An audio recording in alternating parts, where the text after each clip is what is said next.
Hi, it's Emerald from Emerald Social Club again, and look what I'm doing. Another video. Yeah, kind of in the interest of that, I'm just kind of recording whatever I do when I have time, so this is why the last couple videos you've seen me, I'm in my car, but hey, this is kind of what works in order for me to do videos, because I'm doing it when I have time. This video is actually a twofold video. It's going to be the sewing tag, and then also me explaining a little bit about what I'm wearing today, and just a little bit more about that. I'm actually, at least at this point right now, I'm wearing this kind of lightweight sweater that I made, like a cardigan, and then the dress that I made by Victory Patterns. I believe it's I can't remember the name of it, but anyway, I will share a little bit more about that, and then go into the sewing tag as well. So this is the Victory Patterns Chloe dress. It's kind of a 60s kind of throwback dress, and I just kind of liked the overall look of it. I actually did the version on the left. I cut the 6, which is I guess like the third one there. That's where I started. And here is, you'll see a picture of the fabric I used. I actually bought that from Jones and Vandermeer, which is an online retailer out of somewhere in New York, I believe. So that's the fabric I chose to use for that. As you see, this is a picture of my cutting board on the floor.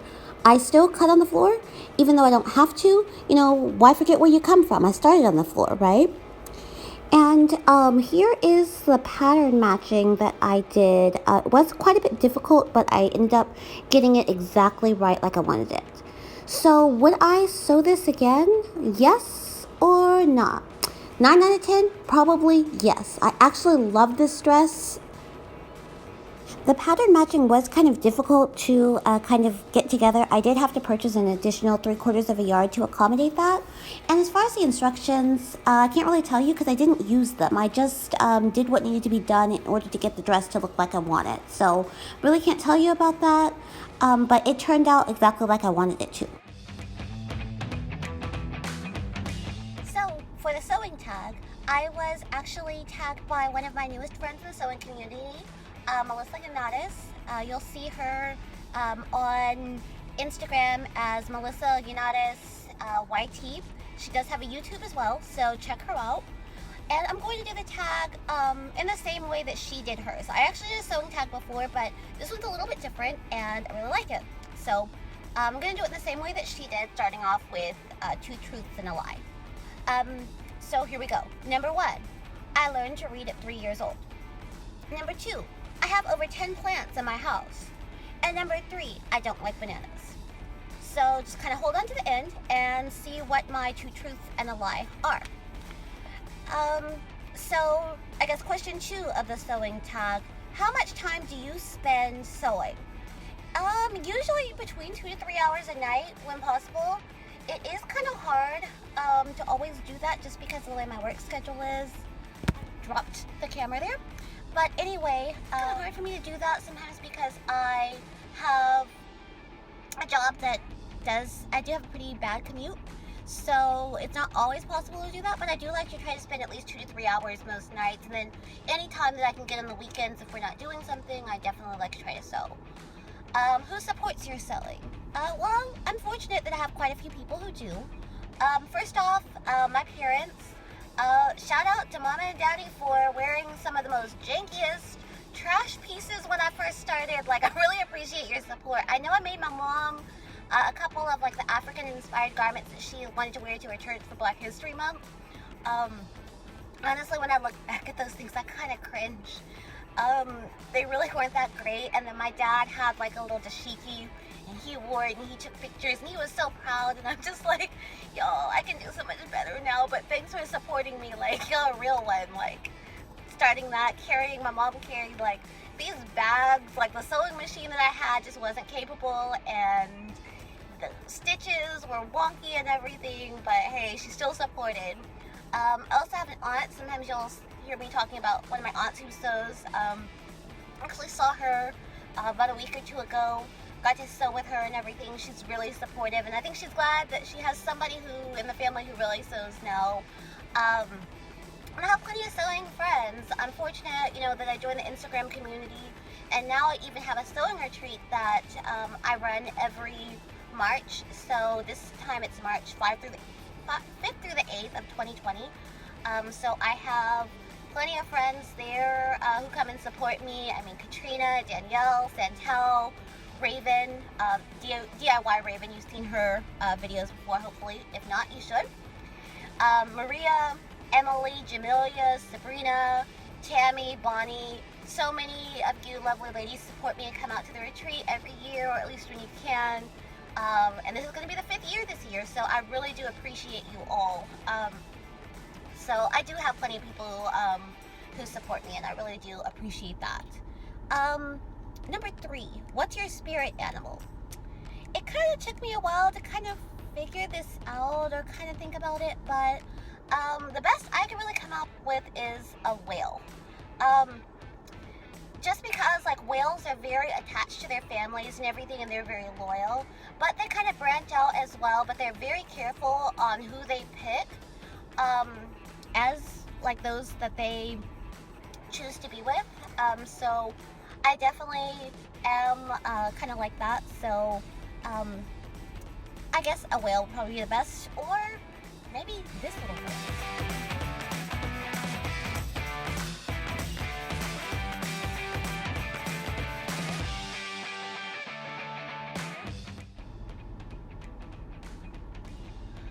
Number 4, are you a planner or an improviser? It really depends upon how I feel.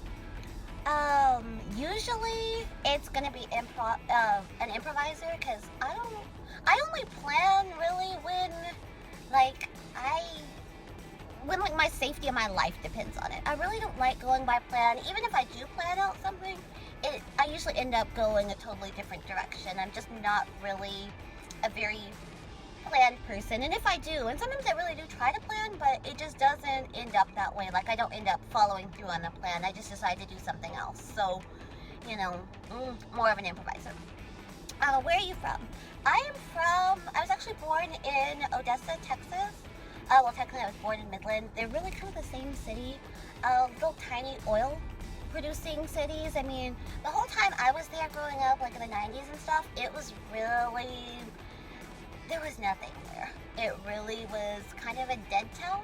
But now there's quite a bit more oil business and it's booming more, so it's a lot better than when I grew up there, but still not. Like the 90s and early 2000s were just not it when I was there, but now, I mean, it is kind of started to, you know, kind of grow up, you know, and I guess become a better city, which, I mean, that's cool.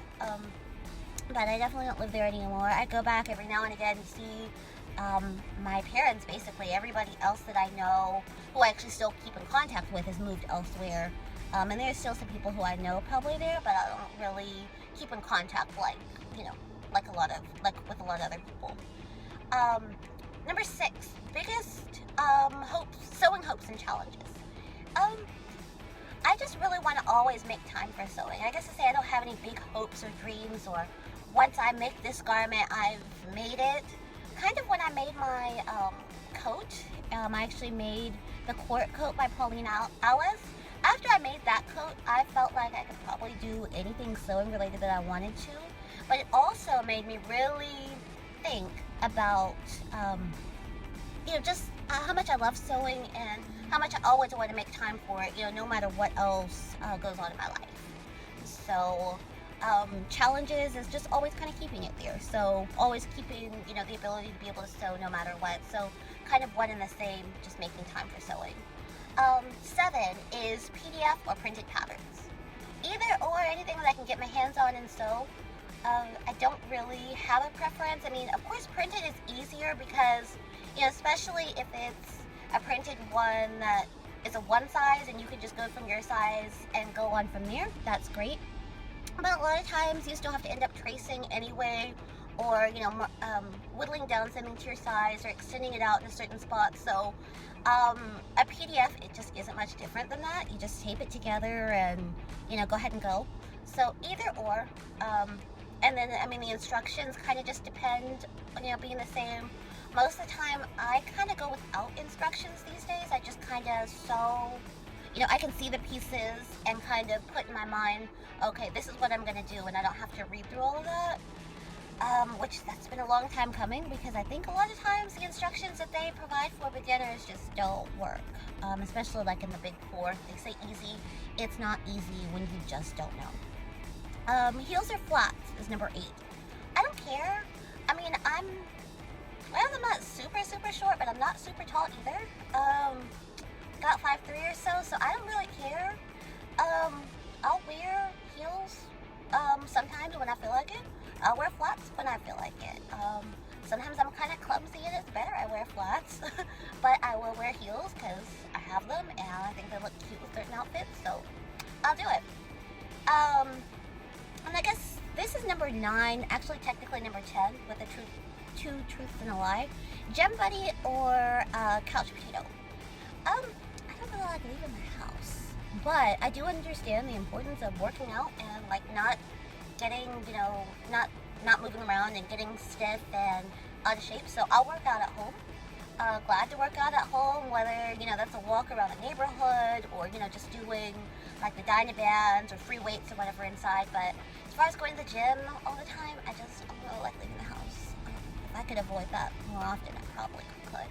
I don't care. I'm not like a hermit where I don't want anybody around. But, I mean, you can come to my house if I know you and I like you, but I don't want to leave. You can come here. I mean, so, I guess you could call me a gym potato? Workout potato? I don't know. But I understand the importance of it, but I'm just not really, like, leaving the house that much. So, I mean, that's really it. Except I'll go ahead and tell you my two truths and a lie. I learned to read at 3. That's true. My mother was a good mom as far as, you know, she stayed at home with us when we were young, and she taught me and my brother until, you know, he went to school. You know, she stayed home with us and made sure we knew our alphabet and knew how to read and write and everything like that. So I learned really young. It backfired on her though. So she would talk, you know, to maybe her sisters or, you know, whoever, her friends or whatever on the phone. And, you know, like kind of adults have they kind of try to spell things out around their kids. So I couldn't always make out what they were spelling. So we had a little bookcase, and I had a pencil and a paper that I hid in the bookcase because I tried to listen to their conversations. And so when she would spell things out, I tried to write it out and sound out. One day, she found my little, my little paper in which I was, you know, trying to spell things out and learn. And yeah, she didn't spell too many more times after that. So this is a little funny story there, but that part's true. I have over 10 plants in my house. That's a lie. I have 3. And they're not thriving. They're alive. They're struggling, but they're here somehow. I didn't get the green thumb my mom has. I really don't know how these are going to go. I'm trying to keep them alive, but definitely just pray for them because they're not really doing that well, and I don't really know what else to do. I should have, when I went home, had my mom just repot them. I tried, and they're just struggling. And then number 3, I do not like bananas. I guess it's kind of truth and a lie in the same vein. It's true, I don't like them, or maybe they don't like me. I'm allergic to bananas, highly. I don't know why, because I did eat them for a while, up until maybe I was about 13, 14. I was helping my great-grandmother at that time, and she kind of become sick with dementia, and I was trying to cut them up, and I noticed my hands started breaking out. And you know, sometimes you just kind of pop a piece of fruit or something in your mouth when you're cutting it up, and I realized I couldn't breathe. So luckily my brother saw me, got me a Benadryl, and I was okay after that. And I just haven't been able to eat them ever since. I did try maybe a couple years after that, when our boyfriends had a banana split, and I tried to take off the nuts and eat that, but they had touched the banana, and the same thing happened. So I don't like them, I guess, because they don't like me. But that's really it for this video. Of course, like, comment, and subscribe. You know, I definitely would like, and I would invite anybody to do the tag if they want to, but 2 people who I'd really like to see do this tag. My friend Maria Anderson. And then So Natural Dane. I really like to see her do that. I believe she's done a tag before too, but since this one's a little bit different, I'd like to see her do that. So that's really it. Like I said, you know, anyone who wants to participate, definitely do. And the two ladies that I named, I mean, of course, don't feel obligated, but really like to see you do it if you can. And thank you so much to Melissaliaresyt for tagging me on this. And like I said, like, comment, and subscribe, and I will talk to you guys again soon. Bye!